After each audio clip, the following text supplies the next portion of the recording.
A la fi, la Secretaria d'Estat ha publicat els criteris definitius dels processos d'estabilització. No poden ser restringits. S'ha de garantir que qualsevol persona puga presentar-se. Places que es poden convocar a concurs oposició. Les places vacants no incloses en cap OPO d'estabilització i que han sigut ocupades entre l'1 de gener del 2016 i el 31 de desembre del 2020 de forma ininterrompuda. Això vol dir que entre el cessament d'una persona i el nomenament de la següent no poden haver passat més de 3 mesos. Òbviament, totes aquelles que estaven en la OPO d'estabilització del 2021 si no complixen els requisits per anar a concurs. Ara vos explicarem quins són. Places que es convoquen a concurs. Les places incloses en les OPOs del 19 i el 20 com a estabilització i que no s'han convocat encara. Com vos vam explicar en les darreres assemblees, les ja convocades es queden igual. Vos deixem ací dalt l'enllaç on està la informació.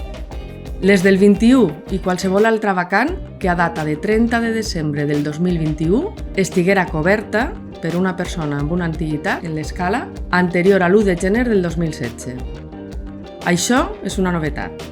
Estem recopilant les places que complirien estos requisits. Si penses que és el teu cas i encara no t'has posat en contacte amb nosaltres, escriu-nos. L'administració ja ha inclòs algunes de les places que els hem enviat. I què passa amb el personal laboral que ocupa llocs estructurals? La resolució continua dient que han de ser incloses aquestes places i defineix el concepte de naturalesa estructural. Però tot i que hem enviat un primer llistat a gerència, d'aquest tema l'administració no ha dit res encara.